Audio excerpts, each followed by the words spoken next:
Everest জয় করেছেন যেসব Bangladeshi. Number 1, Musa Ibrahim. পেশায় সাংবাদিক ও পর্বতারোহী মুসা ইব্রাহিম প্রথম বাংলাদেশি হিসেবে মাউন্ট এভারেস্ট জয় করেন। 2010 সালের 23 মে বাংলাদেশ সময় সকাল 5:16 প্রথম বাংলাদেশি হিসেবে এভারেস্টের চূড়ায় ওঠেন এবং লাল সবুজের পতাকা ওড়ান। পর্বত বিজয়ী দেশের তালিকায় বাংলাদেশের নাম উঠে আসে তারই হাত ধরেই।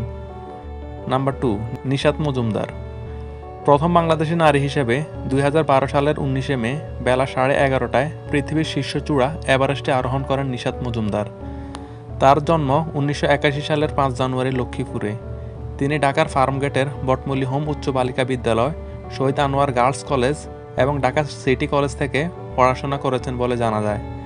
মাউন্ট এভারেস্ট বিজয়ী নারীদের তালিকায় প্রথমবারের মতো তালিকাভুক্ত বাঙালি নারী হিসাবে দেশের ভাবমূর্তি উজ্জ্বল করেছেন নিশাত মজুমদার।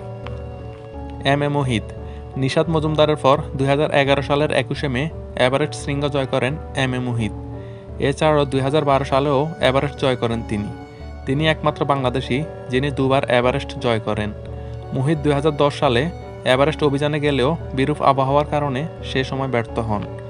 1970 সালের 4 জানুয়ারি ভোলার বোরহানউদ্দিন উপজেলার গঙ্গাপুরে এম এ মোহিতের জন্ম। তিনি ঢাকার ফোগোজ স্কুল, নটরডেম কলেজ ও ঢাকা সিটি কলেজে পড়াশোনা করেছেন।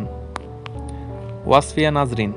দ্বিতীয় বাংলাদেশি নারী হিসেবে 2012 সালে এভারেস্ট জয় করেন ওয়াসফিয়া নাজরিন।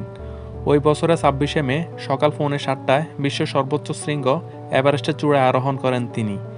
এছাড়া 2015 সালের 18 নভেম্বর সকাল 10:19 7টি পর্বত জয়ের রেকর্ড করে বাঙালি এই নারী। দুঃসাহসী অভিযানের জন্য ওয়াসফিয়া নাজরিনকে 2014 সালে ন্যাশনাল জিওগ্রাফির বর্ষসেরা অভিযাত্রীর খেতাব দেওয়া হয়।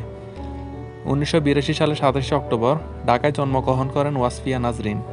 ঢাকার স্কলাস্টিকা স্কুল ও যুক্তরাষ্ট্রের আটলান্টায় অ্যাগনেস স্কট বিশ্ববিদ্যালয়ে পড়াশোনা করেছেন তিনি। খালেদ হোসাইন।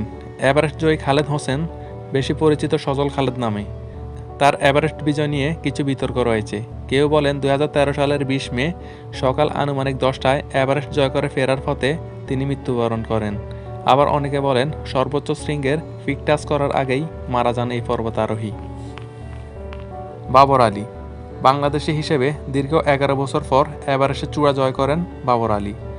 বাংলাদেশ সময় সকাল 8:45 তিনি পৃথিবীর উচ্চতম পর্বতশৃঙ্গে সফলভাবে আরোহণ করেন। চট্টগ্রাম মেডিকেল কলেজ থেকে MBBS পাশ করেছেন 33 বছর বয়সী বাবর আলী। এরপর শুরু করেছিলেন চিকিৎসা পেশা, তবে থেমে যাননি। এভারেস্ট জয়ের আগেই বাবর আলী 9টি পর্বতের চূড়ায় উঠেছেন।